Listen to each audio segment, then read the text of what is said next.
জয় বাংলা, জয় বঙ্গবন্ধু। আমি বঙ্গবন্ধুর সৈনিক। শেখ হাসিনা আসবে, বাংলাদেশ আসবে। জয় বাংলা, জয় বাংলা। মুক্তিযুদ্ধের চেতনা নিয়ে রাজনীতি করি।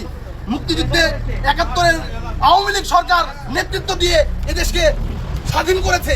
সেই দেশের একজন নাগরিক আমি। এই দেশটা সম্পূর্ণ বসবাসের অযোগ্য হয়ে পড়েছে। আপনারা এই দেশটাকে বসবাসের যোগ্য করে গড়ে তুলুন। জন্মই আজন্ম পাপ। এদেশে জন্মগ্রহণ করেছি, এটাই সবচেয়ে বড় অন্যায়। হ্যাঁ, বিনা অপরাধে আমি আজকে এই গ্রেপ্তার হয়েছি। আমার কোনো অপরাধ নেই। আমি রাজনীতি করেছি মানুষের সেবার জন্য।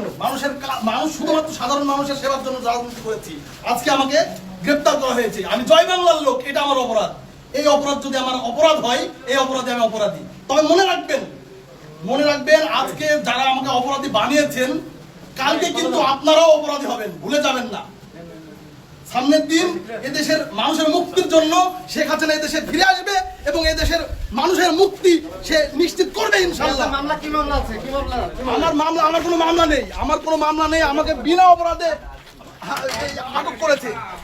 তবে আমি জনাব তারেক রহমান প্রধানমন্ত্রীর কাছে একটা বার্তা দিতে চাই। আজকে আপনি যে আমাদের রাজনৈতিক অধিকার নিষিদ্ধ করেছেন, আপনার দলের রাজনৈতিক অধিকারও একদিন নিষিদ্ধ হবে। আপনি আপনার কোটি কোটি ভক্তদেরকে, আপনার কোটি কোটি বিএনপির ভাইদেরকে আপনি বিপদগ্রস্ত করে রেখেছেন। ভবিষ্যৎ এটা কিন্তু এই বাংলাদেশ এরকম থাকবে না। আমাদের পরিবর্তন আসবে ইনশাআল্লাহ। জয় বাংলা, জয় বঙ্গবন্ধু। আমি বঙ্গবন্ধুর সৈনিক। জেল কতদিন খাটাবেন আপনারা, সমস্যা নেই।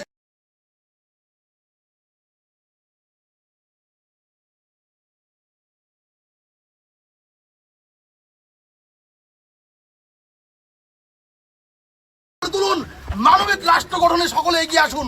এদেশে প্রত্যেকের রাজনীতি করার অধিকার আছে। এ দেশটা কারোর একার নয়। মুক্তিযুদ্ধের চেতনা নিয়ে রাজনীতি করি।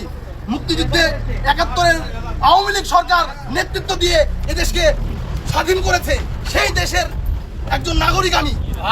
বাংলাদেশে শেখ হাসিনার প্রত্যাবর্তন ঘটবে এবং এদেশের মুক্তি হবে ইনশাআল্লাহ। শেখ হাসিনা আসবে, বাংলাদেশ আসবে। জয় বাংলা।